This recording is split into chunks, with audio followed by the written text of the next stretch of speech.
बहुत ही भाग्यशाली जीवों के हिस्से आती है। सत्संग में आना कोई मामूली बात नहीं होती। इस घोर कलयुग में इंसान तरह तरह के कार्य करता रहता है। उन कार्य में इस तरह मस्त हो जाता है, अल्लाह वाहिगुरु मालिक के लिए कोई समय नहीं रहता। और धंधों के लिए खज्जल खुआर होता रहता है, परेशान होता रहता है। खुद की खरीदी हुई परेशानियों में, खुद के किए गए कर्मों के मकड़ जाल में आदमी इस तरह कैद हो जाता है कि उनसे आज़ाद नहीं हो पाता और गम चिंता रोगों में छटपटाने लगता है। यहाँ से उसको शांति मिले, एकमात्र उपाय यहाँ परमानंद मिले, वो है रूहानी सत्संग। सत्संग में आए, सुने और अमल करे तो बेड़ा पार हो जाता है। सत्संग सुखों की खान है। सत्संग में इंसान वो हासिल कर सकता है जिसकी कभी कल्पना भी नहीं की होती। इसलिए सत्संग सुनो और अमल करो। सत्संग सुन के जो अमल करते हैं उनके बेड़े पार होते हैं। बेड़े पार से मतलब जीते जी कोई भी प्रॉब्लम उनको नहीं आती, अगर आती है तो साथ के साथ उसका हल हो जाता है। उनको कोई रोग नहीं होता, होता भी है तो साथ के साथ विधि मिल जाती है, दवाई मिल जाती है। उनको कोई टेंशन नहीं होती, जरा सी होने लगती है तो राम नाम से वो पल में उड़ जाया करती है। उनको दुनिया की लालसा नहीं सताती, सताती है तो अल्लाह वाहिगुरु से उसकी वो तमाम लालसाएं पूरी हो जाती हैं। इसलिए सत्संग में आओ, वचन सुनो और अमल करो। अमल के बिना तो कोई फायदा नहीं। धर्मों में, शास्त्रों में लिखा है, पढ़ पढ़ के, सुन सुन के, चाहे जहाज भर लो, बड़े बड़े ट्रक भर लो, लेकिन जब तक अमल नहीं करते उस पढ़ने का कोई फायदा नहीं। सुनने का फायदा है। आप सत्संग में आते हो, बैठ के सुनते हो, फल लाजमी मिलेगा। ये नहीं हो सकता कि फल नहीं मिलेगा, लाजमी मिलेगा, पर आपकी आत्मा के खाते में जमा होगा। लेकिन जीते जी अगर खुशियां हासिल करनी है तो सिर्फ सुनो ना, सुन के अमल किया करो, फिर ही मालिक की कृपा पात्र बन पाएंगे, फिर ही उसकी दया दृष्टि के हकदार बन पाएंगे। तो जो वचन सुन के माना करते हैं उन्हें मालिक की तमाम खुशियां मिला करती हैं। जो वचन सुन के नहीं मानते वो खुशियां होते हुए भी बेगम, खुशियां होते हुए भी गमगीन रहते हैं, समुद्र के किनारे प्यासा। संतों के पास कोई जादू टोना या कोई झुनझुना या कोई ऐसा नहीं होता कि मंत्र मार दें और आदमी खुश हो जाए और तमाम खत्म हो जाएं उसकी परेशानियां। संतों के पास मेथड है, तरीका है, और अल्लाह वाहिगुरु से जुड़ा हाथ। वो जो कहते हैं संत कह देते हैं और उसको कोई मान ले तो फिर कोई कमी नहीं रहती, पौबारा पच्ची हो जाता है, माला माल हो जाता है। वरना भाई सब कुछ होते हुए भी आप कंगाल हो सकते हैं। तो इसलिए सत्संग में आके बैठो, और सत्संग में जब आ गए तो इधर उधर की क्यों किंतु परंतु शरारतबाजी बिल्कुल ना करो, क्योंकि मालिक जहरा तौर पे ही विराजमान होते हैं। किसी किसी को वो आंखों से नजर आते, किसी को नहीं आते। इसलिए आप जो भी हरकत करते हैं वो गुनाहगार बन जाते हैं, चाहे आपकी आंखें, चाहे आपके विचार। कोशिश करो सत्संग में मालिक की तरफ लगे रहें। आपस में भी बातचीत का टॉपिक अगर वाहिगुरु अल्लाह राम है तो इससे बेहतर सत्संग में बैठने का और कोई तरीका नहीं हो सकता। वैसे बातचीत की शायद जरूरत ही नहीं पड़ती, क्योंकि यहाँ तो जो भी शब्द वाणी होती है सच्चे मुर्शिद कामिल ने लिखी, यानी एक तरह परम पिता परमात्मा से आई हुई बात संत लिखा करते हैं। तो उस मालिक दाता के वचन आप सुनो, ध्यान से सुनते रहो, एक एक शब्द जिंदगी का सार समझा देगा। पता चल जाएगा आपको कि जिंदगी में क्या करना चाहिए, क्या नहीं करना चाहिए। इसलिए संतों की वाणी सुन के अमल किया करो।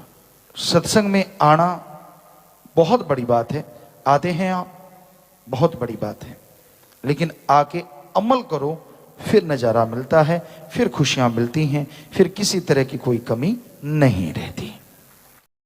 सेवा और सुमरन एक ऐसे जज्बात है इंसान के अंदर, जैसे जैसे ये बढ़ते हैं त्यों त्यों परमपिता पर। सेवा का मतलब होता है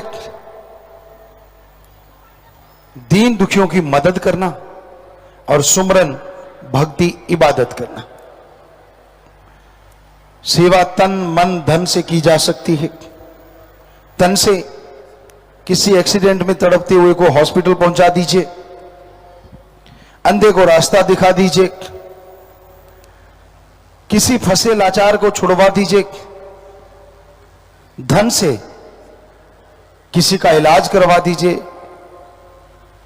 किसी गरीब की बेटी की शादी नहीं होती, शादी करवा दीजिए। कोई बुराइयों में फंसा हुआ है, उसे राम नाम से जोड़ दीजिए। मन से सत्संग सुनिए और सुनवाइए, नाम चर्चा में बैठिए, वह बैठने के लिए प्रेरित कीजिए, और भक्ति इबादत खुद भी करो, दूसरों को भी जोड़ो। कोई पीर फकीर मिले, ना वो ठगी मारता हो, ना वो पैसा लेता हो, ना वो चढ़ावा लेता हो, राम नाम से सबको जोड़ता हो, भक्ति इबादत की बातें करता हो, जो उनकी बातें सुन के अमल किया करते हैं उनके घरों में बेशुमार खुशियां आ जाया करती हैं। तो मालिक की दया में रहमत, उसकी तमाम खुशियों को हासिल करने के लिए अति जरूरी है शरीर को सुख मिले, परिवार को सुख मिले, आत्मिक सुख मिले। पर आज कलयुग में एक इच्छा और भी प्रबल है, वो है धन दौलत जमीन जायदाद। हम नहीं कहते कि धन दौलत नहीं कमाना चाहिए, कमाओ, पर किसी का हक मार के खाओगे तो आपके लिए वो जहर होगा। ठगी बेईमानी से कमाओगे, भ्रष्टाचार से कमाओगे तो आपके और परिवार के लिए जहर होगा। इसलिए कभी भी किसी का हक मार के ना खाओ। हक जो भी पराया खाते हैं वो हमेशा दुखी रहते हैं। पर आज के दौर में लोगों के पास लेना बैंक है, देना बैंक कम है। उनको दो तो वो आपके गीत गाएंगे, अजी आपके श्लोक बनाएंगे, आपके शेर बनाएंगे, आपकी उपमा करेंगे, बिना वजह आपको मान बढ़ाई देंगे, वाह वाह वाह वाह वाह वाह वाह वाह, क्योंकि उनको पता है उनकी वाह वाह से नोट ज्यादा आएंगे। हम नहीं कहते किसी को वाह वाह नहीं कहना चाहिए, कहो, पर जायज नाजायज नहीं। अगर वास्तव में कोई वाह वाह का हकदार है तो जरूर कहो, पर अगर आपको लगता है कि उसका काम तो इस काबिल है ही नहीं और अब बहुत ज्यादा वाह वाह करते हैं, तो साफ पता चलता है कि आप खुद गर्ज जरूर होंगे। जो आपकी कमियों को देख के वाह वाह करे, सच्चा मित्र वो होता है जो आपके मुंह पे आपकी कमियां बता देगी। वो मित्र ही क्या हुआ जो आपकी कमियां देखते हुए भी अनदेखी कर देता है। मित्र का फर्ज है कि वो यह बताए कि भाई मैं तेरा दोस्त हूं, मेरा फर्ज है तुझे सच बताना, और सच ये है कि तेरे में ये कमियां हैं, इनको दूर कर। मान लीजिए कोई आपके सामने, आपका दोस्त अपने मां बाप यानी खुद के मां बाप की निंदा कर रहा है और आप चुपचाप सुन रहे हो, यह गलत बात। बल्कि आप अगर उसके सच्चे दोस्त हो तो उसे रोक दो, यार मां बाप की निंदा मत कर। अरे तू भी तो उन्हीं का खून है, अगर वो बुरे हैं तो तू अच्छा कहां से हो जाएगा। सच्ची बात कड़वी तो जरूर लगती है, लेकिन सच कहने से आपके दिल पे बोझ नहीं रहेगा और हो सकता है आपके उस सच से आपका दोस्त भी बदल जाए और वो मां बाप की निंदा ना करके पापों का भागीदारी ना बने। दोस्त हर समय साथ देता है। ये नहीं होता कि जब दुख दर्द परेशानी आई दोस्त भाग गया और जब सुख सुविधा आई तो दोस्त साथ हो गया। ये कोई दोस्ती नहीं होती। सच्ची दोस्ती के मायने होते हैं कि हर समय एक दूसरे का साथ देना। पर ऐसा दोस्त क्या आपको लगता है इस दुनिया में हर किसी को मिलता होगा? बहुत मुश्किल है। आज तो लोग राम राम भी तब करते हैं अगर सामने वाले की जेब में पैसे हों। इतने खुदगर्जी हो गए हैं, इतने स्वार्थी हो गए हैं कि अगर गर्ज है तो नमस्कार है और गर्ज नहीं है तो कोई किसी का नाम नहीं लेते। लोगों के अंदर क्या चलता है और कितनी जल्दी बदल जाते हैं यह कहा नहीं जा सकता। आपको एक उदाहरण देते हैं। हम राजस्थान में जन्मे पले बड़े हुए,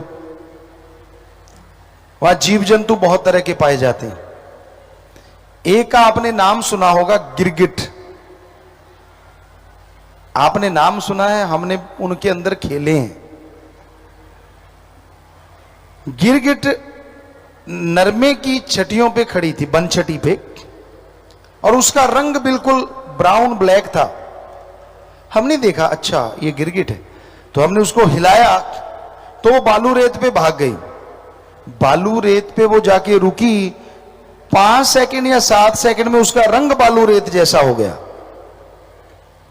हमें बड़ा आश्चर्य हुआ, पहली बार उसे देखा था। उसको फिर भगाया तो वो दीवार पे चढ़ गई। दीवार का रंग नेचुरली गेरुआ होता है, ईंटों की दीवार, तो उस पे कुछ 5-7 सेकंड हुए होंगे कि गिरगिट का रंग भी गेरुआ हो गया। तो आदमी कहते हैं ना कि गिरगिट की तरह रंग ना बदलो, पर आजकल गिरगिट छुप गई, कहीं नजर नहीं आती। पता क्यों? क्योंकि उसको रंग बदलने में 7 सेकंड लगते हैं और आदमी बात करते करते रंग बदल देता है। आपके चेहरे को देखेगा, चेहरे पे अगर गुस्सा आया तो सामने वाला बोलते बोलते बदल, झट से यू टर्न। मतलब गिरगिट बेचारी कहती मेरी क्या जरूरत है, जब आदमी गिरगिट बना हुआ है। तो इस गिरगिटी इंसान से भगवान बचाए तो बचाएगी, वरना आदमी आखिर कब तक बचेगा? पल पल रंग बदलते हैं लोग। स्वार्थ हो तो गधे को बाप कहते हैं और स्वार्थ नहीं तो अपने बाप को भी बाप कहने में शर्म आती है आज के लोगों को। ਧੰਨ ਸਤਿਗੁਰੂ ਤੇਰਾ ਹੀ ਆਸਰਾ। ਗੁਰੂ ਜੀ ਦੀ ਪਿਆਰੀ ਸੰਗਤ ਨੂੰ ਨਿਵੇਦਨ ਕੀਤਾ ਜਾਂਦਾ ਹੈ ਕਿ ਹਰ ਰੋਜ਼ ਸਤਸੰਗ ਸੁਣਨ ਦੇ ਲਈ ਸਾਡੇ ਚੈਨਲ ਡੇਰਾ ਸੱਚਾ ਸੌਦਾ ਨੂੰ ਸਬਸਕ੍ਰਾਈਬ ਕਰ ਲੈਣਾ ਜੀ।